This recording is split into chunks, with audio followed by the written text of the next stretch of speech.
햇설 라디오입니다. 오늘 사연은 40대의 여자분께서 보내주셨습니다. 바로 시작해보겠습니다. 안녕하세요. 저는 남편과 아들 둘과 살고 있는 40대 여자랍니다. 저는 결혼을 일찍 한 편이라 제 나이가 50이 안 되었는데도 아이들이 벌써 20살이 넘어 군대도 다녀왔답니다.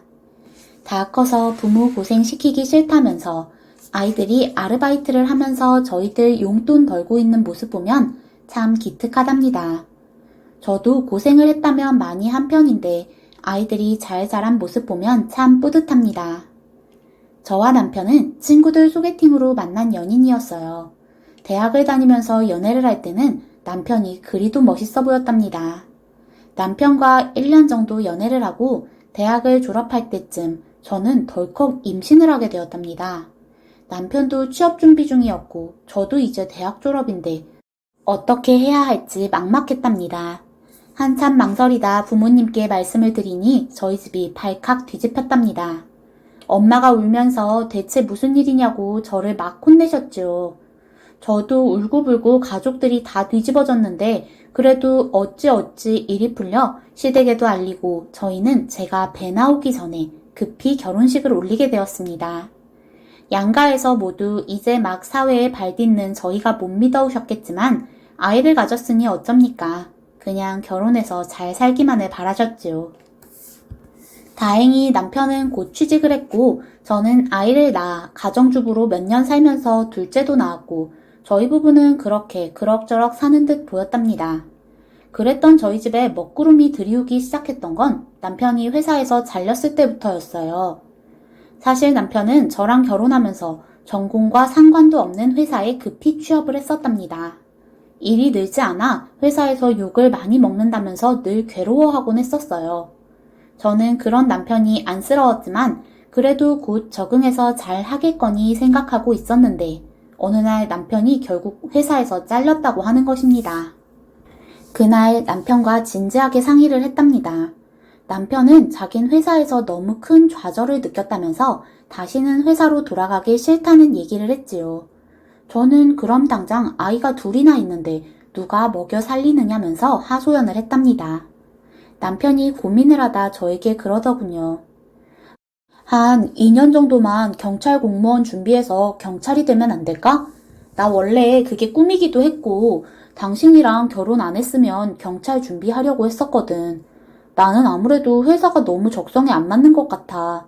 안정적인 직장이 갖고 싶어. 저는 그 말에 한숨을 푹 쉬고 생각을 좀 해보자고 했습니다. 며칠간 고민 끝에 저희 친정에 상의를 했어요. 김서방이 이러이러해서 직장을 잃었고 공무원 준비를 하려고 한다고요. 저희 친정에선 할 말을 잃고 어이없어 하더라고요. 아니, 그럼 당장 돈은 누가 버냐? 저희 엄마의 말에 제가 생각해둔 바를 얘기했습니다. 엄마가 와서 애들 어린이집 보내주고 데려와주고 봐주면서 나는 일을 하면 어떨까? 김서방이 2년만 꼭 해보고 싶대. 꼭 될 거라고 하고 안 되면 다시 취업이든 뭐든 하겠대. 나도 한 번 정도는 애들 아빠 해보고 싶은 거 밀어줘 보고 싶어. 평생 한들까 봐. 친정엄마, 아빠 전부 걱정이 많으셨지만 그래도 딸 내외가 살아보겠다고 아등바등 노력하는 것 같으니 아이들을 봐주겠다고 하셨어요. 저는 2살, 4살 아들들을 엄마에게 맡기고 일자리를 구했답니다. 제가 대학을 나왔지만 좋은 대학을 나온 것도 아니고 그동안 경력도 없이 아이들만 보고 나이만 먹었던지라 사무직 일자리를 구하긴 어렵더라고요. 저는 빨리 돈은 필요하고 다급한 마음에 일단 백화점 판매 일을 하게 되었습니다. 화장품 판매대에서 손님들을 상대하는 일을 하게 되었지요. 아이 보는 것도 힘든 일이지만 백화점에서 일하는 것도 정말 힘들더군요. 딱 맞는 유니폼과 구두를 신고 하루 종일 서 있으면서 일을 해야 하니 집에 가면 다리가 퉁퉁 부어있곤 했습니다. 게다가 먼저 들어온 선배 직원들이 저에게 갖은 심부름을 시키질 않나 텃세도 만만치가 않더군요. 사회생활이란 이런 것이구나 그때 깨달았습니다. 그래도 저는 희망이 있었지요. 남편이 학원을 다니면서 공부를 열심히 해서 경찰이 되면 제가 일을 그만두고 친정엄마에게 신세도 앉을 수 있을 거라는 희망이 있었습니다. 처음 1년 공부를 하고 남편은 경찰 시험에서 떨어졌습니다. 내심 기대를 했는데 남편은 1년 가지고는 모자란다며 2년째에는 꼭 합격을 하겠다고 했답니다. 하긴 첫 술에 배 부르겠어요. 저는 남편을 독촉하지는 않았습니다. 저희 시댁에서는 남편 뒷바라지하면서 생활비 버는 제게 늘 좋은 말씀 많이 해주셨어요. 어머니께선 저에게 고생하다 보면 철민이 잘 되는 날 있겠지.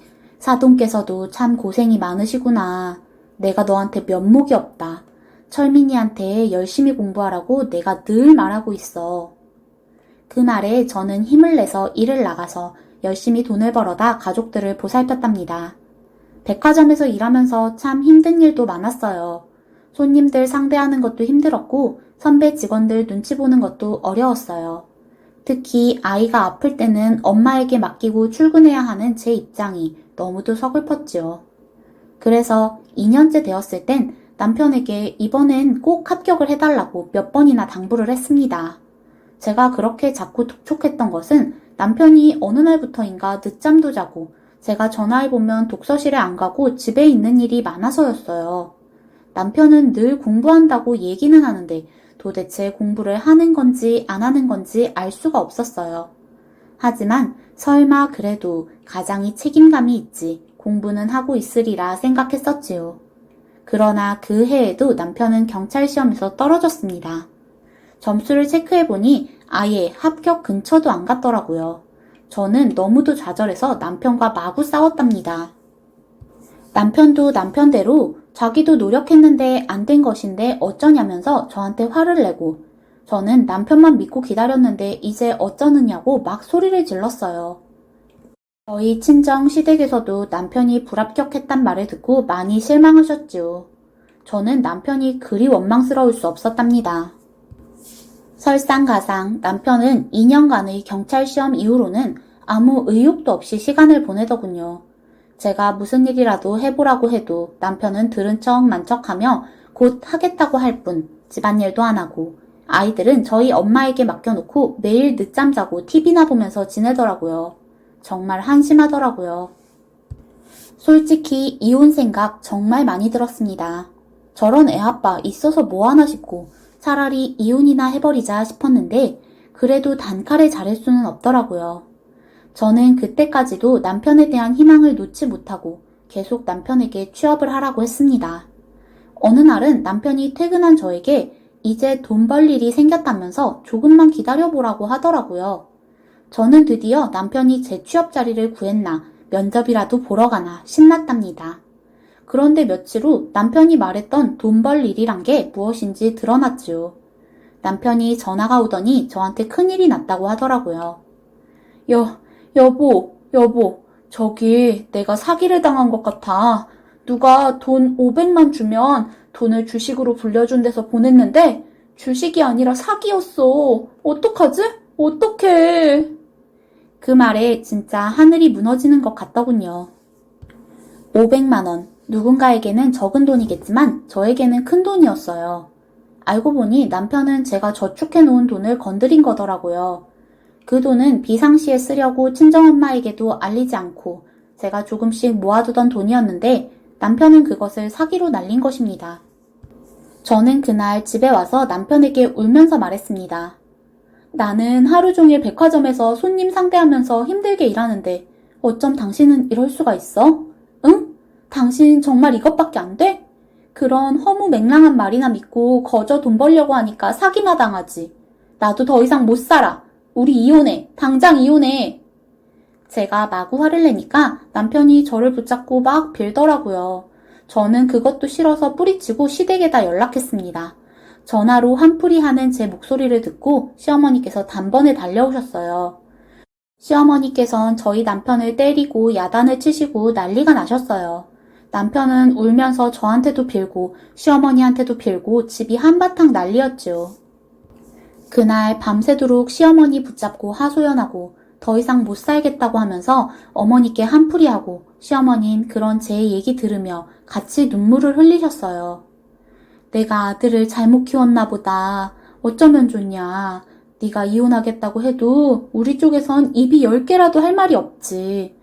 그런데 내 자식이라 그런지 나도 참, 딸이면 당장 이혼하라 했을 텐데 한편으론 너를 붙잡고 싶으니 이를 어쩌니.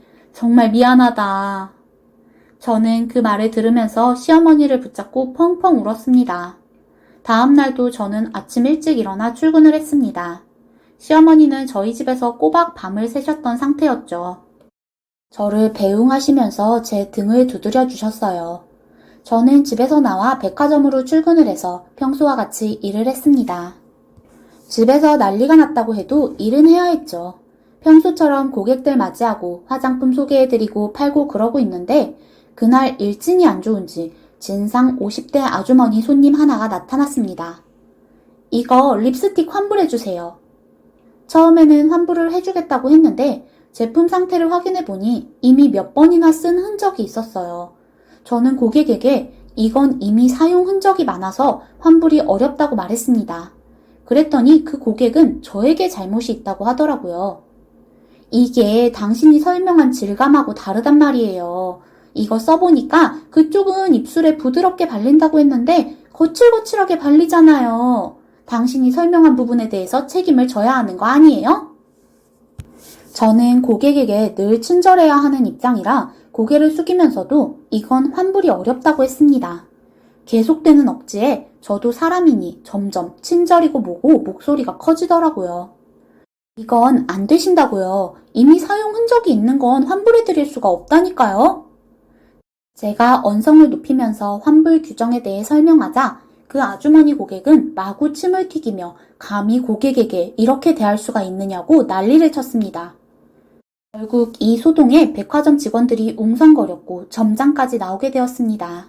점장이 나와서 사용 흔적이 있는 것은 중대 과실이 아니면 환불해 줄 수 없다고 하니 그 고객은 좀 움찔하더라고요. 저는 옆에서 화를 삭이며 있었지요. 그런데 그 고객이 가려다가 저를 지목하고 말하더군요. 그런데요, 저 사람 말이죠. 아무리 그래도 고객한테 이렇게 대해도 되는 거예요? 여기 백화점에 내가 얼마나 자주 오는데 날 이렇게 대해요? 이런 불쾌한 응대는 처음이네요. 저 직원한테 사과하라고 하세요. 저는 어이가 없었지만 결국 끈질긴 고객의 억지에 고개를 숙이고 사과를 드릴 수밖에 없었습니다. 고객은 저에게 사과를 받고도 마음이 풀리지 않는지 무릎을 꿇고 진심으로 사과를 하라는 둥 한동안 난동을 부렸답니다. 간신히 진정을 시켜 내보내고 나서 현장을 정리하고 간이 의자에 털썩 앉아서 한숨을 쉬며 있는데 문득 시선이 간 곳에 누군가가 저를 빤히 보고 있었습니다. 그 시선은 바로 저희 남편과 시어머니였습니다. 저는 눈이 마주치고 나서야 두 사람이 그 소동을 전부 보았다는 것을 알았습니다. 남편은 황망한 표정으로 눈물이 그렁그렁해서 있었고 시어머니도 저를 안쓰럽게 보고 계셨어요.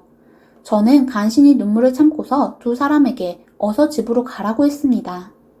그날 저녁 집에 갔을 때 시어머니께선 모든 일에 대해 말씀해 주셨어요. 사실 내가 철민이한테 아침 내내 정신 차리라고 쓴소리하고 애들 엄마가 얼마나 힘들게 일하는지 좀 보고 느끼는 게 있으라고 백화점으로 이끈 거란다. 그런데 소동이 나서 지켜보니까 너랑 그 아줌마랑 그러고 있더라. 철민이가 충격을 많이 받은 모양이야. 나도 네가 그렇게 힘들게 일하는 줄은 몰랐고. 시어머니께선 미처 말을 마치시지 못하고 눈물을 흘리셨어요. 그리고 그날 이후 남편은 달라졌습니다. 시험 준비 타령, 주식 타령 하던 것 집어치우고 당장 배달 일을 하기 시작했지요. 저는 그 변화만으로도 고마웠습니다. 비록 남들이 생각할 때 좋은 일은 아니었지만 남편이 일을 하는 것만도 반가웠습니다. 남편은 치킨집에서 배달 일도 하고 치킨을 만들기도 했습니다. 하루는 저에게도 반죽과 닭을 가져와 튀겨줬는데 아주 맛있더라고요. 그 닭을 먹는데 어찌나 행복하던지 눈물까지 나오더군요. 그렇게 몇 년 남편은 치킨집에서 일하고 저는 백화점에서 일하면서 살았습니다. 자식들은 아예 친정에 데려다 놓은 상태였죠. 아이들에게도 친정 부모님께도 미안했지만 먹고 사는 게 바빠 어쩔 수가 없었네요. 그렇게 살던 중 저희 시어머니께서 저희에게 고이고이 모아두던 쌈짓돈을 건네셨어요. 이거 내가 병들고 아플 때 쓰려고 모아뒀던 돈인데 너희 써라. 이걸로 가게라도 내서 너희 먹고 살면 나는 원도 한도 없을 것 같다. 그리하여 저희는 어머니께서 주신 돈, 저와 남편이 모은 돈 합쳐 치킨집을 냈습니다. 남편이 나름대로 노하우도 있고 해서 치킨집은 안정적으로 장사가 되기 시작했어요. 비록 밤에 하는 일이고 힘든 일이긴 했지만 그래도 제가 벌지 않아도 될 만큼 남편의 수입이 올라오기 시작했지요. 저는 오랫동안 일했던 판매 일을 관두고 남편을 돕기 시작했답니다. 감개무량이었지요. 아이들도 다시 집으로 불러들였습니다. 그때가 아이들 사춘기 때였으니 저희 친정엄마도 너무 고생 많이 하셨었지요. 저희 남편은 장모님께 너무 죄송하다고 자기가 앞으로 효도하겠다고 다짐하더군요. 그래도 남편이 정신 차리고 가장 노릇하는 것이 너무도 기특했습니다. 그날도 밤에 열심히 치킨을 만들어 배달을 내보내고 있는데 남편이 전화를 받더니 깜짝 놀라는 것입니다. 어떤 고객이 치킨에 수세미가 들어갔다는 둥 소리를 치면서 당장 환불을 해내라는 것입니다. 아무래도 요식업이다 보니 그런 위생적인 문제에 고객들이 민감한 건 이해가 되는 부분이었죠. 환불을 해주는 것은 어려운 일이 아니었습니다. 그런데 이상한 것이 저희는 철수세미를 음식하는 과정에서는 쓰지를 않는데 고객은 자꾸 철수세미가 들어갔다고 하더라고요. 물론 부엌에 철수세미가 있긴 하고 청소할 때는 쓰지만 그게 음식에 들어갔다는 게 상식적으로 이해가 안 됐습니다. 아무래도 저희는 이건 고객이 꾸민 짓이라는 생각이 들더라고요. 그래서 저희가 찾아뵙고 직접 보겠다고 했습니다. 고객은 당장 와서 저희 눈으로 보라고 하더라고요. 저희는 직원에게 일을 맡겨두고 급히 그 주소를 찾아갔습니다. 동네 구석에 있는 작은 빌라더군요. 저희가 벨을 누르니 문이 벌컥 열렸는데 그 사람은 바로 예전에 저에게 진상을 부렸던 백화점 고객이었습니다. 저는 어이가 없었습니다. 그 사람은 저를 기억하지도 못하고 자꾸 치킨 값을 물어내란 말만 하더군요.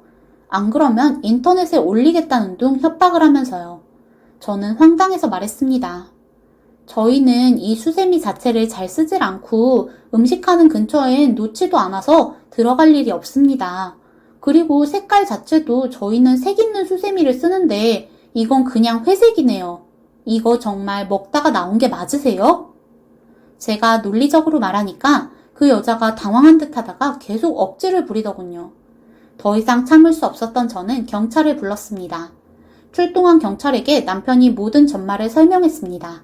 경찰은 이 부분은 조사를 해봐야 한다면서도 아주머니를 의심하는 것 같더라고요.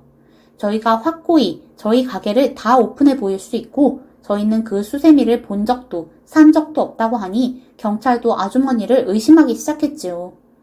이거 정말 치킨에서 나온 게 맞습니까? 이거 만약에 거짓말이시면 큰일 나세요. 경찰이 이렇게 말하자 아주머니는 당황하면서 더듬더듬거리면서 사실은 아닌가 어쩌고 하더라고요. 저는 어이가 없었습니다. 저 아주머니 어디서나 그렇게 갑질하고 진상짓하고 다니는구나 싶었어요. 그날 집으로 돌아와 생각할수록 분하더라고요. 다음날 경찰서에 가서 그 아주머니를 신고했습니다. 법적 자문을 받아서 명예훼손으로 신고를 하게 되었고 경찰 조사 받는 과정에서 그 아주머니는 자기가 꾸민 일이 맞다며 저희에게 사과하고 싶다는 의사를 전했답니다. 저는 전화를 받고 경찰서에서 아주머니를 만나게 되었어요. 그 아주머니는 그때까지도 저를 기억을 못 하시더라고요. 그래서 제가 상기시켜 주었습니다. 몇 년 전에 백화점에서 저한테 립스틱 환불해달라고 했던 거 기억 안 나세요? 어디서나 그렇게 사시는 모양인데 이제 그렇게 살지 마세요. 그 아주머니는 그때야 기억이 나는지 그때는 미안했다고 이번 일도 미안하다며 저에게 사과를 했습니다. 아이고 미안해요 미안해 내가 주책이지 내가 어쩌다 같은 사람에게 2번이나 실수를 했네. 미안해요. 마음 좀 풀고 우리 같은 동네 주민인데 합의 좀 해줘요. 응? 하지만 그때 일을 기억하는 남편은 절대 합의해주기 싫다고 했습니다. 결국 사건은 법정까지 가게 되었고 그 사람은 영업방해, 명예훼손 등의 죄가 인정되어 벌금을 내게 되었습니다. 솔직히 벌금이 큰 돈은 아니었지만 마음은 통쾌하더군요. 시간이 지나 저희 부부는 여전히 치킨집 운영하며 잘 살고 있습니다. 그 사이에도 크고 작은 일이 있었지만 잘 극복하고 이젠 꾸준히 장사가 되는 편이라서 그럭저럭 살고 있습니다. 힘들었던 시절을 이제야 보상받나 싶네요. 지금까지 톡설 라디오였습니다. 시청해주셔서 감사합니다.